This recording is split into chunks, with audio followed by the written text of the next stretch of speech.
नमस्कार उमेश जी, बहुत बहुत स्वागत है आपका। जय सिया राम अंजू जी। जय सिया राम।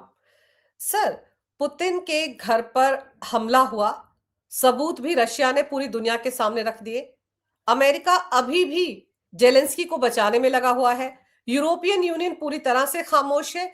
क्या लगता है आपको, इस पूरे कांड के पीछे सीआईए का हाथ है? देखिए, ये जो युद्ध है यूक्रेन और रशिया का, ये चालू किया है सीआईए ने। और ये अभी से नहीं है, 2014 से ये युद्ध एक तरह से चालू हो चुका है।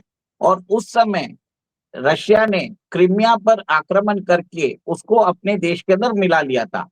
उस समय से यूक्रेन के अंदर एक रेजिम चेंज ऑपरेशन चालू हुआ। उसमें उस समय जो यूक्रेन के राष्ट्रपति थे विक्टर यांकोविच, उनको हटाया गया यूरो मैदान रेवोल्यूशन के द्वारा। और फिर बाद में जेलेंस्की को लेके आए। और जेलेंस्की एक तरह से नेटो के अंदर ज्वाइन करने के लिए रेडी हो गया था, जिसको रशिया ने मना किया था। रशिया बोल रहा था कि अगर यूक्रेन चाहे तो यूरोपियन यूनियन में ज्वाइन हो सकता है, पर कोई मिलिट्री अलायंस पे वो अगर वो ज्वाइन करेगा तो ये एक तरह से रशिया की सिक्योरिटी के लिए बहुत बड़ा खतरा होगा। इसके लिए ही रशिया और यूक्रेन वॉर चालू हुआ है 4 साल पहले। और यूक्रेन ने लगातार एक तरह से पुतिन को असैसिनेशन करने की कोशिश की है। आप देखिए कि अब तो हद ही हो गई है, जब उनके रेसिडेंस में हमला करने की कोशिश की, 91 ड्रोन्स को भेजा गया, जिसको रशिया के जितने भी मिसाइल डिफेंस सिस्टम्स है उन्होंने उसको न्यूट्रलाइज कर दिया है। पर सबसे बड़ी बात यह है कि रशिया एक तरह से इकोनॉमिकली बहुत ही वीक कंट्री है, पर मिलिट्री सुपर पावर है। उसके पास दुनिया की सबसे बड़ी एक तरह से न्यूक्लियर आर्सेनल है, अमेरिका के साथ, अमेरिका से भी ज्यादा घातक मिसाइलें भी हैं। उसके बावजूद भी कभी भी रशिया ने कीव के अंदर प्रेसिडेंशियल पैलेस पे हमला नहीं किया। उन्होंने कभी भी वहां पर हमला नहीं किया जहां पर जेलेंस्की की होने की एक तरह से इंफॉर्मेशन उनको मिली थी। और सबसे बड़ी बात है कि जो सीआईए जैसी ऑर्गेनाइजेशन है रशिया के पास, उनकी जो सीक्रेट ऑर्गेनाइजेशन है वो उससे भी ज्यादा कुख्यात है। तो वो जब चाहे जेलेंस्की को एलिमिनेट कर सकते हैं। उसके बावजूद भी रशिया ने रिस्ट्रेंट मेंटेन किया। और सीआईए चाहता है कि एक तरह से व्लादिमीर पुतिन, नरेंद्र मोदी जी को, जी जिनपिंग को, नेतन्याहू को और खमेनी की सरकार को हटा दिया जाए, ताकि जो अदृश्य राज्य है, सोरोस गैंग का जो वर्चस्व है, वो दुनिया भर में फैलता रहे और अमेरिकन हीजेमनी बनी रहे, डॉलर का प्रभुत्व बना रहे और कोई भी उसको चैलेंज ना कर सके। इसी मद्देनजर आप देखिए कि साल के दूसरे दिन हुआ है। और अब भारत के अंदर भी रिपोर्ट्स आ रही है कि न्यूयॉर्क का जो मेयर है ममदानी, वो भारत के जो आतंकवादी है, टेररिस्ट है, उमर खालिद का सपोर्ट कर रहा है। 8 यूएस लॉ मेकर्स ने भारत के विदेश मंत्री को चिट्ठी लिखी है कि आप इनको इस टेररिस्ट को छोड़िए, इसको इंटरनेशनल लॉ के हिसाब से इसके ऊपर कार्रवाई करें। जैसे हमारे सुप्रीम कोर्ट के ऊपर इनको भरोसा ही नहीं है। और सबसे बड़ी बात यह देखिए कि कुकी आउटफिट है मणिपुर में, उन्होंने यूएस एम्बेसी को अपील की है कि भारत जो है उनको प्रताड़ित कर रहा है और वहां पर क्रिश्चियंस को एक तरह से प्रॉब्लम किया जा रहा है। और सबसे सोचने वाली बात है कि भारत के अंदर अगर ये जो मणिपुर का जो इश्यू है, उसके बाद हमने देखा है कि कैसे बांग्लादेश के अंदर अवामी लीग की सरकार को हटाया गया। वहां पर भी उन्होंने बोला था हमें आइलैंड चाहिए, और वो एक तरह से ट्रम्प लैंड बनाने के लिए रेडी हो चुके हैं। देखिए, जो क्रिश्चियन स्टेट है उसको वो ट्रम्प लैंड बोल रहा है अमेरिका। तो कहीं ना कहीं आप ये देखिए कि भारत के अंदर भी रेजिम चेंज ऑपरेशन चालू हो चुका है, फॉरेन इंटरफियरेंस चालू हो चुका है। और कुछ मामलों में हम ये भी देख रहे हैं कि जो प्रो स्वदेशी, प्रो नेशनलिस्ट चैनल्स है, सडनली उन्होंने अपनी भूमिका बदल दी है और वो एंटी गवर्नमेंट हो चुके हैं। तो ये सब समझ में आ रहा है कि ये जो अनइंटरप्टेड अमेरिका जो रेजिम चेंज ऑपरेशन भारत में कराना चाहता है, जब से भारत ने अगस्त 5 2019 में आर्टिकल 370 को अब्रोगेट किया, कंटिन्यूसली कर रहा है। शाहीन बाग में भी कर रहा है, फिर फार्मर्स आंदोलन में भी कर रहा है। और कहीं ना कहीं आप ये देखिए, जो अरावली का भी इश्यू है जो अभी लेके आए हैं कुछ हफ्तों पहले, उसको भी टेस्टिंग ग्राउंड कर रहे हैं।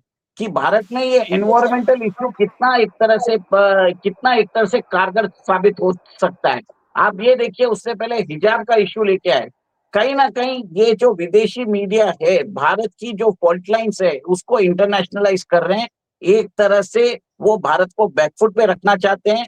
हमारी न्याय प्रणाली, हमारी जो चुनावी एजेंसियां हैं, उनके ऊपर प्रश्न चिन्ह करके भारत के अंदर भी एक रेजिम चेंज ऑपरेशन कराना चाहते हैं। और जैसे विक्टर यांकोविच को हटाया गया यूक्रेन में, ऐसे ही नरेंद्र मोदी को हटा के वो अभी प्रियंका गांधी को लेके आना चाहते हैं। क्योंकि कहीं ना कहीं आप देखिए, राहुल गांधी एक पॉलिटिकल लाइबिलिटी हो गए हैं और सडनली फोकस जो है अभी रेहान गांधी के ऊपर जा रहा है।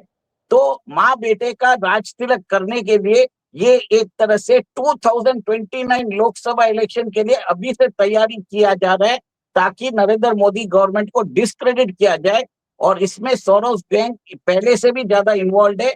और ये सोचिए कि न्यूयॉर्क का जो गवर्नर है, उसकी क्या औकात है कि वो भारत के इंटरनल अफेयर्स में बात करे, हमारे सुप्रीम कोर्ट, हमारे न्याय प्रणाली पर प्रश्न चिन्ह लगाए। Who the hell he is, वो होता कौन है हमारे इंटरनल मैटर्स में बोलने वाला। और ये जो 8 यूएस लॉ मेकर्स है जिन्होंने चिट्ठी लिखी है, वो किस बिना पे लिखी है।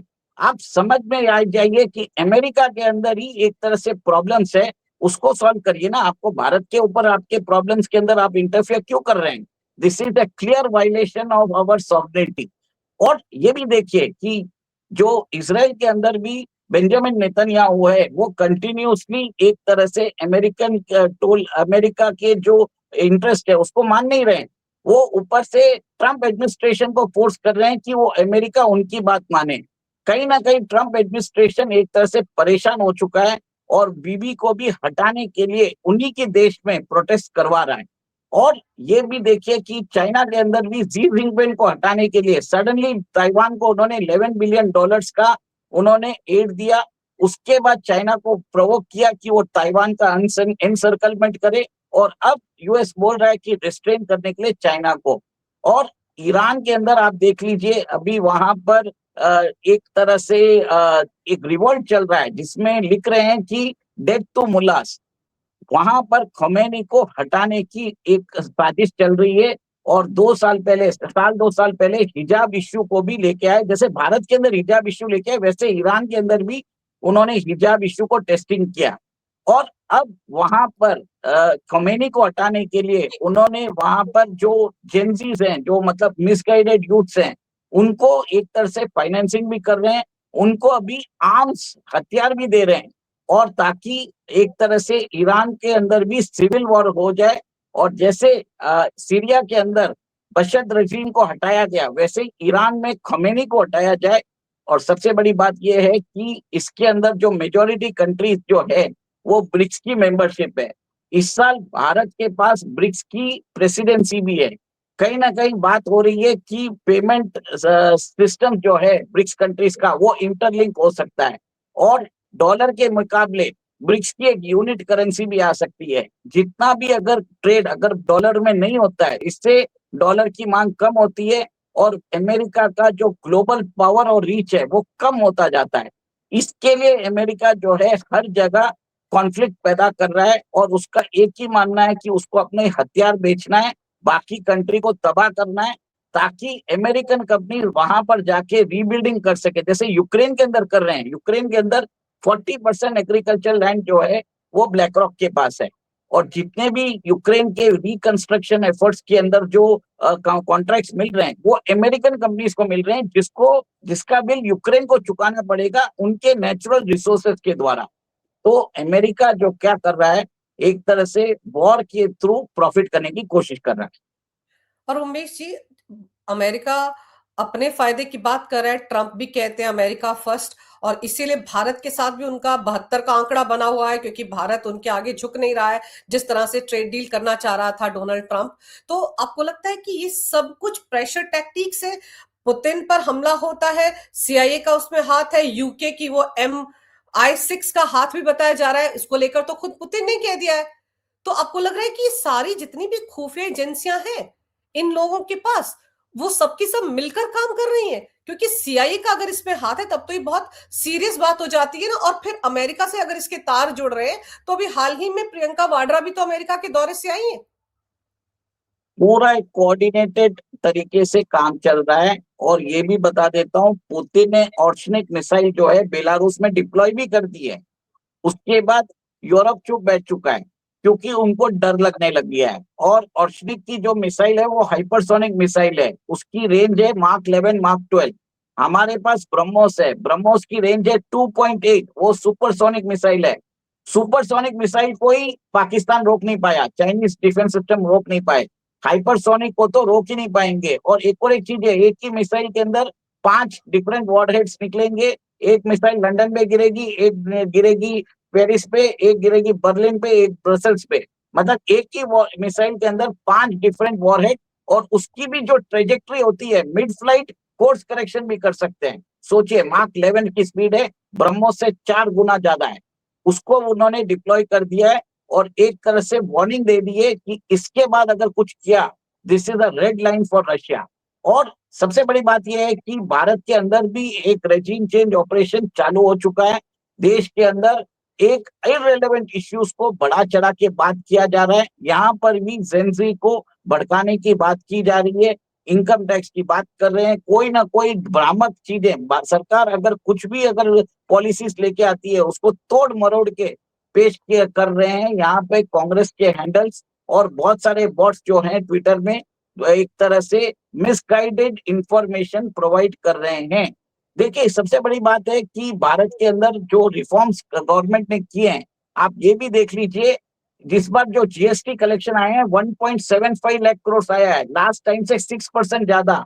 उसके अंदर गवर्नमेंट ने 2 स्लैब रेट हटा दिए हैं, 12% और 28%। 12% के आइटम को 5% में लेके आ गए, 28 वाले को 18 में लेके आ गए।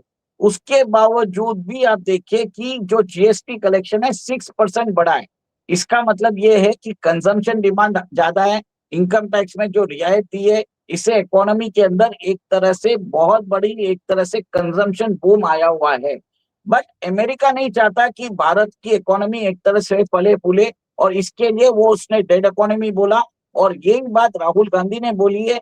पर आप देखिए, भारत की इकोनॉमी जो लास्ट 2 क्वार्टर में ग्रो हुई है, वो फर्स्ट क्वार्टर में 8.2%, सेकेंड क्वार्टर में 7.4%।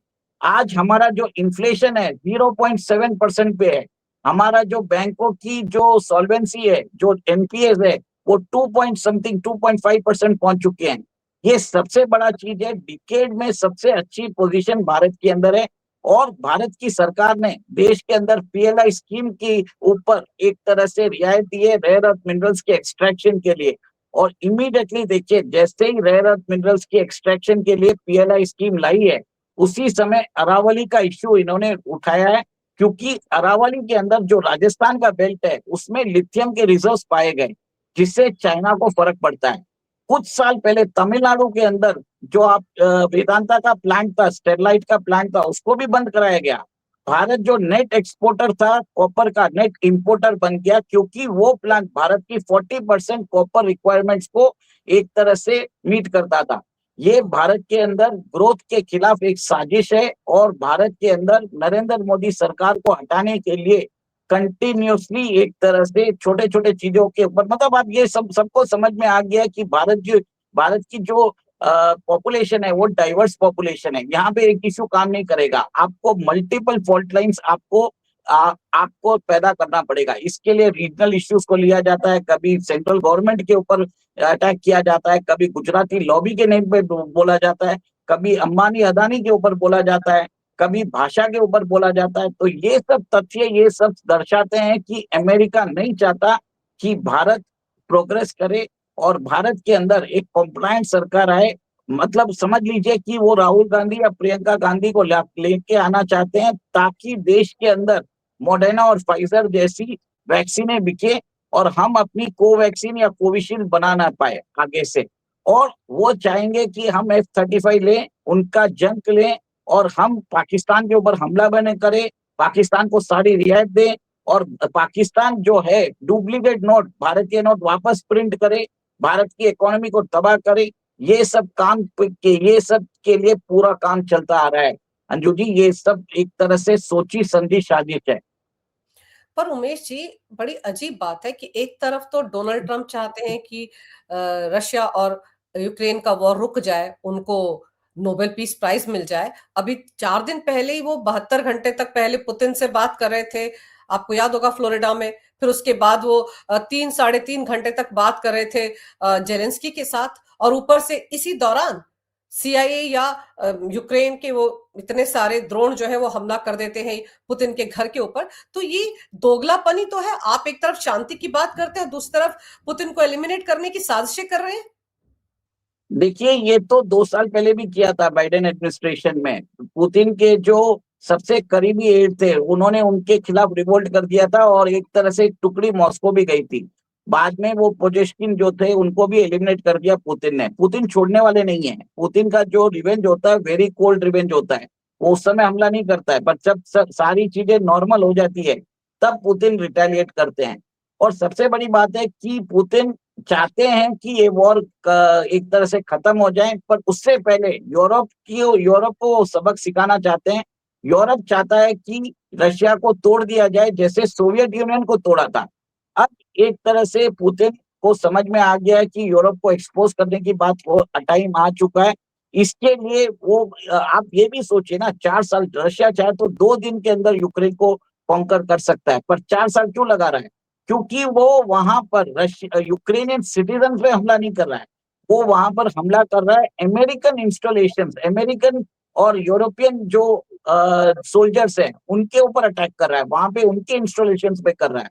इससे समझ में आ रहा है कि जो रशिया है एक तरह से बहुत ही रिस्पॉन्सिबल पावर है, और अमेरिका जो है वो इररिस्पॉन्सिबल पावर है, और उसको सिर्फ अपनी आर्म्स लॉबी से मतलब है, उसको डॉलर डोमिनेंस रखने की मतलब है।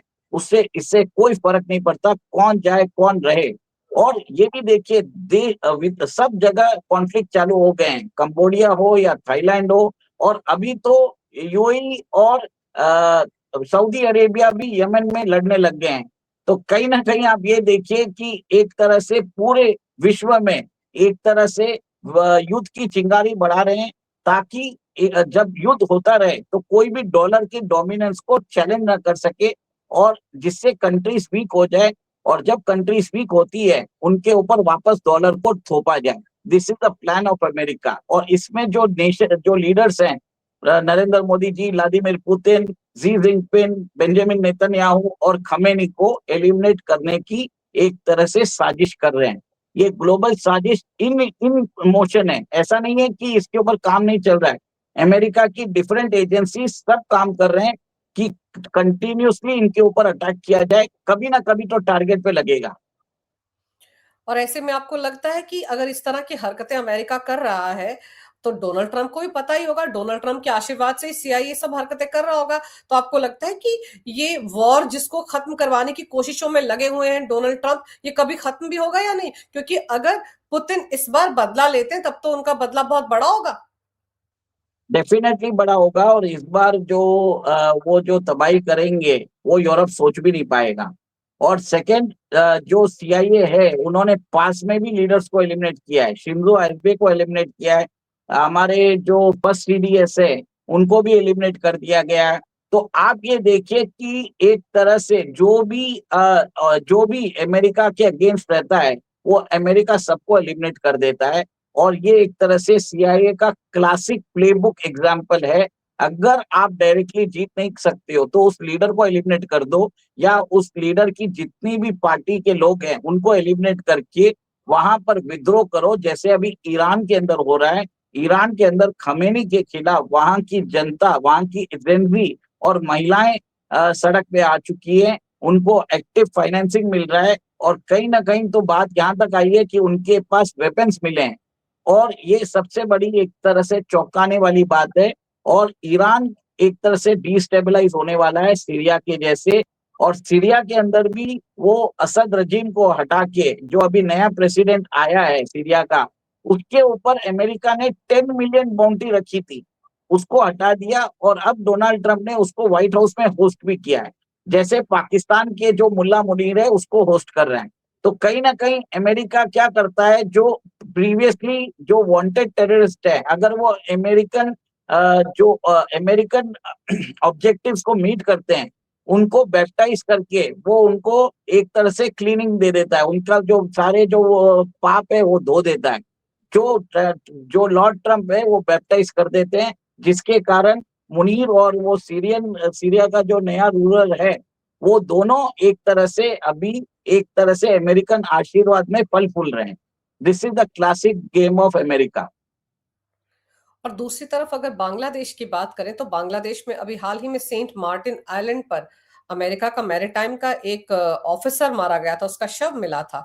उससे पहले आपको याद होगा ढाका में भी इसी तरह से अमेरिकी सैनिक का शव मिला था। तो आपको लगता है कि वहां पर भी अमेरिका अपने इरादों में भले यूनुस को वहां पर बैठाया गया हो लेकिन कामयाब नहीं हो पाया है। और अब तो चुनाव होने जा रहे हैं, बीएनपी का नेता तारिक रहमान जिस तरह से वापस आया है, सिंपैथी उसके साथ नजर आ रही है, तो वहां पर भी आपको लगता है अमेरिका फेल हो रहा है अपने एजेंडे में?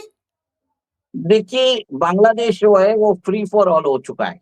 वहां पर बहुत सारे कंट्री के ऑपरेटिव्स घूम रहे हैं, वहां पे अमेरिकन भी घूम रहे हैं, चाइनीज भी है, पाकिस्तानी भी है, टर्किश भी है, और अभी रशिया भी आ चुका है। कहीं ना कहीं सब लोग भूल चुके हैं, रशिया ने बांग्लादेश के अंदर जो एक न्यूक्लियर प्लांट है, रोपुर न्यूक्लियर प्लांट, उसमें उन्होंने असिस्टेंस प्रोवाइड किया है। और वो न्यूक्लियर प्लांट बांग्लादेश की 20% इलेक्ट्रिसिटी मीट करता है, और रशिया भी अपना इंटरेस्ट बचाने के चक्कर में है। तो अब क्या हो रहा है, बांग्लादेश के अंदर जो सिचुएशन है वो अमेरिका के कंट्रोल से बाहर जा चुकी है। लॉलेसनेस की एक तरह से सीमा आ चुकी है, वहां पर किसी का कंट्रोल नहीं है। लॉ एनफोर्समेंट एजेंसीज, एक तरह से वहां की जो पुलिस फोर्स है, उन्होंने एक तरह से अपने घुटने टेक दिए हैं। और सीमा और जो कैपिटल ढाका में है वहां पे आर्मी एक तरह से डिप्लॉयड है। ऊपर से बांग्लादेश के अंदर जो जमात है वो वहां पर 10,000 लोगों को ट्रेन कर रही है, ताकि ऑफिशियल बांग्लादेश आर्मी को रिप्लेस किया जाए और वकारुज्जमान को भी हटाया जाए, ताकि वहां पर कंप्लीट रेडिकलाइजेशन हो जाए। ये एक तरह से प्लान चलते जा रहे हैं। और अभी एक जो तारिक रहमान आए हैं, उनका भी अगर पास देखा जाए तो उन्होंने भी ऐसे कार्य किए हैं जिन्होंने इन्होंने तो शेख हसीना के ऊपर भी जानलेवा हमला किया था, और उसके बाद 17 साल तक वो निर्वासित रहे हैं, और अभी वो आए हैं और वो फ्यूचर प्राइम मिनिस्टर बन सकते हैं। अब देखने वाली बात ये है कि क्या वो बांग्लादेश को कंट्रोल कर पाएंगे, ये जमात के रेडिकल्स, ये जो एनसीपी के रेडिकल्स, और जितने भी आईएसआई ने अपनी पैठ बना ली है, क्या वो कंट्रोल कर पाएंगे, ये देखने वाली बात है। सेकेंड, अवामी लीग जो है उसको डी रिकॉग्नाइज करके खुद बांग्लादेश के अंदर जो इलेक्शन है वो एक तरह से डी लेजिटिमाइज हो चुका है। क्योंकि आप समझ लीजिए, वहां पे ये सिटिंग प्राइम मिनिस्टर को, आपकी पार्टी को आपने कंप्लीटली डिबार कर दिया। अगर आपको प्रॉब्लम है शेख हसीना से, उनके ऊपर बैन रहने दीजिए, उनकी पार्टी को तो कंटेस्ट करने दीजिए। Why is Awami League not allowed to contest? तो कहीं ना कहीं एक तरह से बांग्लादेश का इलेक्शन जो है एक तरह से रिग्ड है, फॉल्टी है, ये मेरा मानना है। बिल्कुल सही कह रहे हैं आप, क्योंकि जब तक अवामी लीग चुनाव नहीं लड़ेगी सर, दो राष्ट्रीय पार्टियां बीएनपी और अवामी लीग अगर आमने सामने मैदान में नहीं होंगी तो वो चुनाव किस बात का हुआ। और वैसे भी खबरें तो अभी आ रही कि यूनुस की पार्टी जो है वो एनसीपी जो है वहां पर नेशनल सिटीजन पार्टी उसके साथ गठबंधन करने में लगी हुई है, जमात भी उसके साथ जाना चाह रहा है। तो वहां पर खिचड़ी तो पक चुकी है। लेकिन अब देखना तो ये भी होगा कि 12 फरवरी को चुनाव होते भी हैं या नहीं, उससे पहले वहां पर क्या क्या नौटंकी होती है, क्योंकि हिंदुओं के साथ हर रोज जो अत्याचार है उसकी खबरें सामने आ रही हैं, उन पर तो कहीं रोक नहीं लग पा रही है। तो वहां पर चुनाव होते हैं या नहीं, यूनुस चुनाव करवाता है या नहीं, अमेरिका के इशारे पर चुनाव होते हैं या नहीं, ये भी बहुत बड़ा सवाल है। बिल्कुल, ये सबसे बड़ा एक तरह से बहुत बड़ा सवाल है कि क्या चुनाव होगा, वाकई में होगा, क्या फ्री एंड फेयर होगा। अभी ये देखने वाली बात है, क्योंकि यूनस नहीं चाहते वो सत्ता से हिले, और उनको कहीं ना कहीं चाइना का सपोर्ट मिल चुका है। और एक तरह से अमेरिका के हाथों में बांग्लादेश की सिचुएशन जो है उनके हाथ से निकल चुकी है। अब वहां पर फ्री फॉर ऑल है। अब देखने वाली बात है कि अगर सिचुएशन बांग्लादेश के अंदर फरवरी 12 को अगर इलेक्शन बरोबर फ्री एंड फेयर नहीं होता है, बांग्लादेश के अंदर तालिबानाइजेशन चालू हो जाएगा। वहां पर एक तरह से बांग्लादेश का विघटन की बात आप कंटिन्यूसली देखेंगे। जो काम अभी म्यांमार में हो रहा है, सिमिलर चीज अभी बांग्लादेश में होगा, ये कंफर्म होने वाला बात है। और उस समय भारत को कोई ना कोई अप्रोप्रिएट एक्शन लेना पड़ेगा। हम चुप नहीं बैठ सकते, हम मूक दर्शक नहीं बैठ सकते। भारत के इंटरेस्ट को बचाना भी जरूरी है। बांग्लादेश के अंदर 2.5 करोड़ हिंदू है, उनको भी बचाने की जरूरत है। और अगर हो सके तो जो हिंदू बहुल क्षेत्र है उसको भारत में मर्ज करना एक तरह से अनिवार्य हो सकता है। बिल्कुल, कोई ना कोई प्लान तो भारत सरकार का भी होगा, उस पर अंदर खाने बात भी हो रही होगी। जरूरी नहीं कि हम सबको उन बातों के बारे में पता चल सके, लेकिन इतना जरूर है कि अगर पुतिन पर जो हमला हुआ है उसमें सीआईए का हाथ है, यूके की MI6 का हाथ है, तो फिर तो पुतिन इनको नहीं छोड़ने वाले। आने वाले दिनों में तांडव जरूर होगा और यूरोप में ही वो तांडव देखने को मिलेगा। एक तरह से अमेरिका ने यूरोप को भी फंसा दिया है, क्योंकि जो बात अमेरिका चाहता था यूरोप मान नहीं रहा था, तो अब उन्होंने इनडायरेक्टली उनको फंसा दिया है, आमने सामने खड़ा कर दिया है रशिया के। आपने सर इस विषय पर बड़ी ही अहम जानकारी मेरे दर्शकों को दी, मेरे लिए समय निकाला, आपका बहुत बहुत धन्यवाद। नमस्कार, भारत माता की जय, वंदे मातरम, जय सिया राम। जय सिया राम।